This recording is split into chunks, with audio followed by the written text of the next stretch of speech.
Habang marami ang naghihintay na makatanggap ng PBB 2019 mga kamaster, ay marami din ang nananawagan na ibigay na ng DepEd ang cash allowance para sa mga guro. Ito po ay nagkakahalaga ng 5,000 pesos para po sa susunod na school year 2021 hanggang 2022.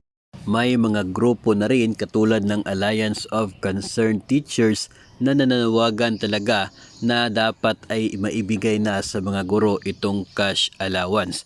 At sa episode na ito ay ating pag-usapan ang nilalaman ng Joint Circular ng DBM at ng DepEd. Ito po yung Joint Circular number 2 Series of 2021 at dito po nakasaad yung guidelines at pag-implement sa pamimigay ng 5,000 pesos cash allowance para sa mga public school teachers.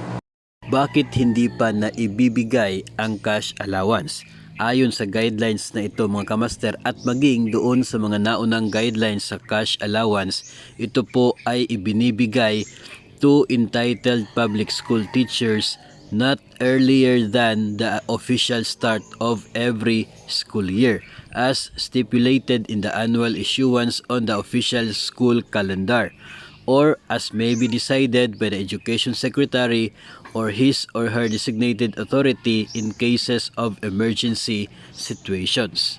Sa mga nagdaang taon mga kamaster ay ibinibigay ang cash allowance o yung dati pong kilala bilang CHOC allowance tuwing buwan ng Hunyo dahil month of June naman po yung simula ng school year dito po sa Pilipinas. Pero dahil sa kasalukuyan mga kamaster ay hindi pa po natatapos ang school year 2020 hanggang 2021 kung kaya hindi pa rin naibigay ito pong cash allowance na ito para sa susunod na school year. Pero para po sa mga nananawagan na mas maagang maibigay ang cash allowance ay dapat na intindihin din ng DepEd ang nakapaloob sa guidelines na pwedeng mag-decide ang Education Secretary or designated authority na magbigay ng mas maaga in cases of emergency situations. Mayroon namang ibang mga division offices mga kamaster o ilan pong mga guro na nagsasabi na nakatanggap na sila ng kanilang cash allowance. Pero sa episode na ito mga kamaster ay dagdag po nating pag-usapan kung ano po ang magiging epekto kung mas maaga pong naibigay ang cash allowance nang hindi pa po nagsisimula ang opisyal na school year 2001 to 2022. Kaya po sinasabi sa guidelines na not earlier than the official start of every school year dahil una, ang cash allowance na ito ay para sa susunod pa na school year at pangalawa dahil mayroong mga probisyon kung sino-sino ang entitled na makakatanggap sa nasabing cash allowance. At unang-una nga dito mga kamaster ay dapat na mayroong teaching load para sa susunod na school year ang isang guro para siya ay mag-qualify o maging eligible na makatanggap ng 5,000 pesos cash allowance. Dagdag pa dito mga kamaster na hindi eligible para sa cash allowance ang mga naka-absence without leave, indefinite sick leave of absence, maternity leave, or study leave within the current school year. Hindi rin eligible para sa cash allowance yung found guilty of any offense in connection with their work and meted the penalty in the previous school year at yun pong hindi na po in service as of the official start of the current school year. If ever po mayroong mga guro na kasalukuyang nakatanggap na ng cash allowance para sa susunod na school year at nagkataon na by the start of next school year ay wala silang teaching load or sila ay nagka-maternity leave, nagka-sick leave or nagka-absence without leave o kaya ay naging guilty of any offense or sila ay nag-retire o nag-resign mula sa serbisyo, ang kanila pong natanggap na cash allowance ay pwede po na bahagi nito ay ipapa-cash return sa kanila o kaya ay ang buong amount.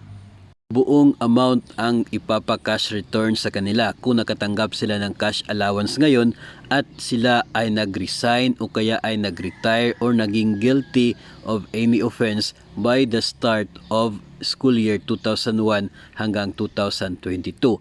Posible naman na bahagi ng kanilang natanggap na cash allowance ang ipapasauli sa kanila kung wala silang teaching load sa susunod na school year o kaya ay nag-maternity leave, indefinite sick leave, study leave, or absent without official leave.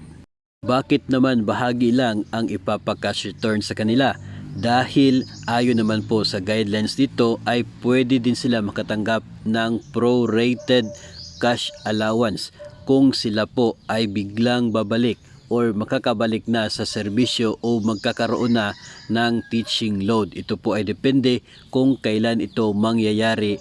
Kung magkakaroon ng teaching load or makakabalik sa serbisyo within 30 days mula sa simula ng school year, ay wala silang magiging cash return dahil 5,000 pa rin ang kanilang eligible cash allowance.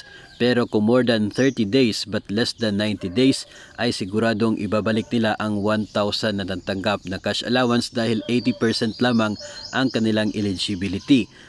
Pero kung more than 90 days but up to 150 days, 2,500 ang dapat na maging cash return dahil 50% lamang ang kanilang eligibility.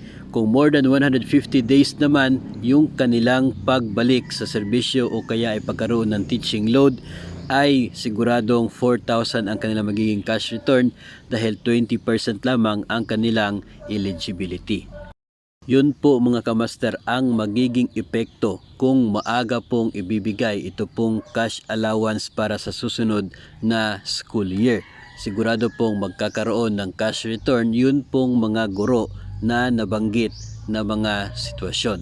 Pero kung hihintayin po ang simula ng school year ay wala pong magiging cash return at masusunod ang mga nakasaad sa guidelines ng pamimigay ng cash allowance para sa mga public school teachers ng Pilipinas.